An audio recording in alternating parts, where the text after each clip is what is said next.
Hello students, welcome to the best coaching classes. आज हम management accounting के अंदर क्लासिफिकेशन ऑफ रेशो के सेकेंड पार्ट को लेकर आए हैं, दैट इज़ सॉल्वेंसी रेशोज़। इससे पहले वाली वीडियो में हमने लिक्विडिटी रेशोज़ कवर किया था और साथ ही साथ उसके प्रैक्टिकल्स की भी एक वीडियो लेकर आए थे। अगर आपने वो वीडियोज़ नहीं देखी तो प्लीज़ वो वीडियोज़ देख लीजिएगा ताकि आपके कंसेप्ट्स क्लियर हो सके, ठीक है। आज के टॉपिक के साथ स्टार्ट करते हैं आज का video, solvency ratios. These ratios help to study the stability, solvency, strength and growth of business in the long period. In ratios की हेल्प से क्या पता चलता है, क्या स्टडी होता है कि एक बिजनेस की लॉन्ग टाइम स्टेबिलिटी कितनी है, ठीक है, उसकी स्ट्रेंथ क्या है, उसकी ग्रोथ कैसी होगी। In these ratios, the investors, bankers, loan provider, financial institution are much more interested. ये सारी पार्टीज़ बहुत ज़्यादा इंटरेस्टेड होती हैं इस रेशो को जानने में, क्योंकि ये हमारे बिजनेस की सोल्वेंसी रेशो बताती हैं, मतलब कि हमारा बिजनेस कितना सॉल्वेंट है, कितनी एबिलिटी रखता है कि वो आने वाले टाइम में कोई प्रॉब्लम नहीं आने वाली, बिजनेस में सारी लाइबिलिटीज़ टाइमली पे होती रहेंगी, ठीक है, और जितने भी लोन्स उन्होंने उठाए हुए हैं उनको टाइमली पेमेंट करते रहेंगे। इतनी सॉल्वेंसी बिजनेस की शो करती हैं ये रेशोज़, ठीक है। सो ये पार्टी सारी इंटरेस्टेड होती हैं और रिटर्न में इंटरेस्टेड होती हैं कि भी आउटपुट क्या रहेगी। अगर वो कोई भी इन्वेस्टर है तो इन्वेस्ट करेगा तो उनको इन रिटर्न डिविडेंड टाइम पे मिलेगा या नहीं मिलेगा, ठीक है। लोन प्रोवाइडर इंटरेस्टेड होते हैं रेशोज़ जानने में कि उन्हें टाइम पे इंटरेस्ट मिलेगा या नहीं मिलेगा, ठीक है। जितने भी बैंकर्स हैं वो भी लोन प्रोवाइड करते हैं, है ना। तो ये सब बिजनेस की सॉल्वेंसी रेशो जानने में इंटरेस्टेड होते हैं। अब सॉल्वेंसी रेशोज़ में कौन कौन सी रेशोज़ कवर की जाती हैं? Debt equity ratio, debt to total funds ratio, proprietary ratio, fixed asset to owner funds ratio, capital gearing ratio, interest coverage ratio, dividend coverage ratio and fixed charge coverage ratio. One by one करके करते हैं सारी। First आता है debt equity ratio.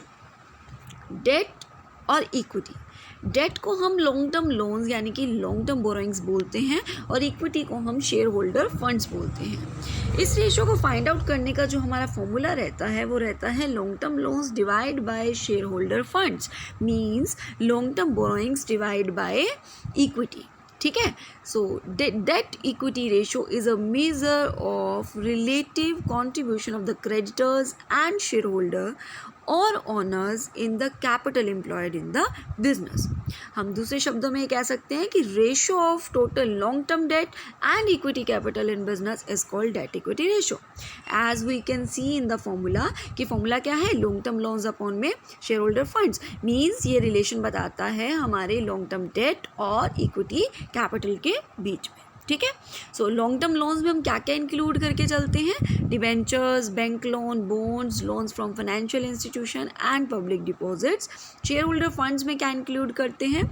Equity share capital, preference share capital, share premium, general reserve, capital reserve और other reserves, plus credit balance और profit and loss. You know कि credit balance जो है वो हमारा प्रॉफिट होता है और डेबिट बैलेंस हमारा लॉस होता है। सो माइनस करते हैं इनमें से accumulated losses, fictitious assets, underwriter commissions, share issue expenses and debit balance of profit and loss, ठीक है।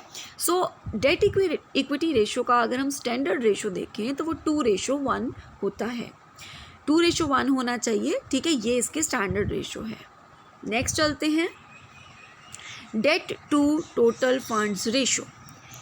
This ratio explains the relation of the borrowings to the total long-term funds available within the business. ये ratio क्या explain करता है? किन दो figures में आपको रिलेशन एक्सप्लेन करेगा? First total long term funds, ठीक है, और सेकंड बोरोइंग्स, इन दोनों में आपस में रिलेशन बताता है, ठीक है। सो इनका जो फॉर्मूला रहता है वो क्या रहता है? लॉन्ग टर्म लोन्स या हम कह सकते हैं borrowings divide by share holder funds plus long term loans. याद रखिएगा यहाँ पे टोटल लॉन्ग टर्म से मतलब क्या है? Share holder funds plus debts, ठीक है। सो इनकी जो स्टैंडर्ड रेशो रहती है वो रहती है 0.671:1। नेक्स्ट आपके पास आते हैं proprietary ratio. Proprietary ratio indicate करती है कि हमारे बिजनेस की स्टेबिलिटी या ड्यूरेबिलिटी कैसी है, ठीक है। This ratio establish the relationship between total assets and share holder fund. तो आपका फॉर्मूला क्या रहेगा, इक्विटी और share holder funds divide by total assets, ठीक है। मतलब ये रेशो आपको बताती है कि आप जो मतलब एक प्रोप्राइटर मतलब ओनर है ना, तो प्रोप्राइटरी रेशो क्या बता रही है कि जो ओनर ने इन्वेस्ट किया, ठीक है, और इन्वेस्ट किया तो एक मतलब आपको पता है कि लॉन्ग टर्म जो स्टेबिलिटी है बिजनेस की वो देखी जाती है कि आपके बिजनेस में एसेट्स कितनी है ना, आपकी स्ट्रेंथ कितनी है, ठीक है। तो ये स्टेबिलिटी को इंडिकेट करता है। नेक्स्ट आपके पास आते हैं fixed asset to proprietary funds और you can say net worth ratio. This ratio establishes the relationship in fixed assets and funds of the share holder और ओनर फंड्स। ये क्या बता रहा है, किन दो आइटम्स में जो है रिलेशन क्रिएट करता है, एस्टैब्लिश करता है, फिक्स्ड एसेट्स और फंड्स, ठीक है। Generally fixed assets should be purchase from the owner funds in place of borrowed funds. Generally क्या होना चाहिए, जो फिक्स्ड एसेट्स आप परचेज करते हैं वो ऑनर्स के फंड्स में से परचेज की जाए तो बेटर है, ना कि बोरोड फंड्स में से, है ना। तो this will show the stability of the business and interest of the share holder in the business. अब देखिए, अगर आप बोरो करके पैसा जो है, अगर आप एसेट्स परचेज करते हैं तो ऑब्वियस सी बात है कि एक तरह से रिस्क है, ठीक है। तो आप कह सकते हैं कि जो एसेट्स आपको परचेज़ करनी चाहिए वो हमेशा ओनर फंड्स में से परचेज़ हों, कोशिश यही करनी चाहिए, ठीक है। तो this will show the stability of the business. ये हमारे बिजनेस की स्टेबिलिटी शो करती है रेशो, और हमारे शेयर होल्डर का क्या इंटरेस्ट है हमारे बिजनेस में इसको बताती है, ठीक है। Fixed asset to proprietary funds का फॉर्मूला क्या रहेगा, fixed assets upon proprietary funds, means कि हमारे फंड्स कितने जो हैं हमने फिक्स्ड एसेट को परचेज करने में यूज़ किए, ठीक है। इनकी जो स्टैंडर्ड रेशो होती है वो 1:1 होनी चाहिए, इससे ज़्यादा नहीं होनी चाहिए। नेक्स्ट आते हैं capital gearing ratio. This ratio indicates the share of borrowed funds in the capital structure of the business। ये रेशो क्या इंडिकेट करती है कि बोरोड फंड्स का शेयर कितना है टोटल कैपिटल स्ट्रक्चर में। हमारी टोटल जो कैपिटल स्ट्रक्चर हमने बनाया हुआ कंपनी का, उसमें बोरोड फंड्स का कितना शेयर है। This ratio creates a relation between equity capital and fixed cost bearing capital. Equity capital में क्या क्या और इंक्लूड किया जाता है, रिजर्व्स भी और प्रॉफिट एंड लॉस भी, ठीक है।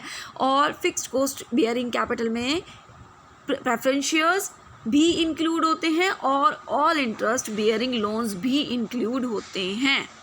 सो हमारे कैपिटल गियरिंग रेशो निकालने का फॉर्मूला क्या रहेगा, equity share capital, all reserves, profit and loss, credit balance divide by fixed interest bearing capital. अगर हम बात करें फिक्स्ड इंटरेस्ट बियरिंग कैपिटल, आप कैसे फाइंड आउट करेंगे, जिन पर फिक्स्ड इंटरेस्ट होता है, जैसे कि आपको पता है कि प्रेफरेंस शेयर्स वालों को हमें फिक्स्ड डिविडेंड देना होता है, ठीक है, फिक्स्ड रेट से। डिबेंचर वालों को फिक्स्ड रेट ऑफ इंटरेस्ट देना होता है, लॉन्ग टर्म लोन्स पे भी फिक्स्ड रेट होता है इंटरेस्ट का, ठीक है। तो हम ये जो तीनों आइटम्स हैं, इनको अमाउंट जो होंगे उनको प्लस करेंगे तो आपके पास क्या आ जाएंगे, फिक्स्ड इंटरेस्ट बियरिंग कैपिटल आपके पास आ जाएगी। अगर fixed interest bearing capital equity capital से ग्रेटर होती है, देन हम कह सकते हैं कि हमारी कैपिटल गियरिंग रेशो भी हायर होगी।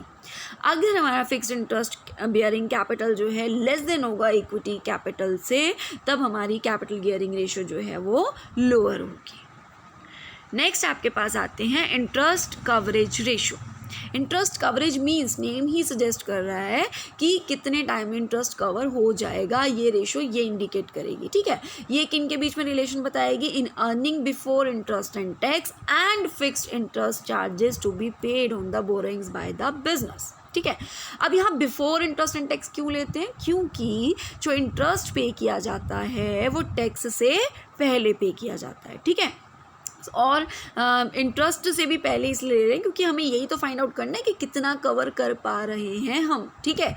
अगर इंटरेस्ट ही माइनस कर दिया तो इंटरेस्ट तो ऑलरेडी माइनस हो गया, इसलिए हमें प्रॉफिट यहाँ पे बिफोर इंटरेस्ट एंड टैक्स लेने होते हैं। In other words the profits of the organization should be sufficient enough to pay interest to be paid on loan, mortgage and public deposit. जैसे कि मैं आपको बता चुकी हूँ, ये रेशो ये बताएगी कि कंपनी के पास क्या इतने प्रॉफिट्स हैं कि वो अपने ईजिली इंटरेस्ट जो है वो पे कर सके। सो इंटरेस्ट कवरेज रेशो का फॉर्मूला क्या रहेगा? Net profit before charging interest and income tax divide by fixed interest charges. Hope आपको आज का वीडियो समझ आया, आज के टॉपिक्स आपको क्लियर हैं।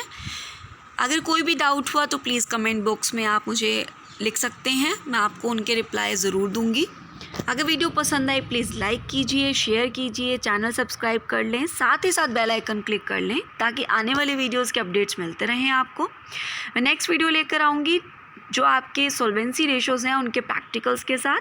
तब तक के लिए tata bye bye, thank you and have a nice day.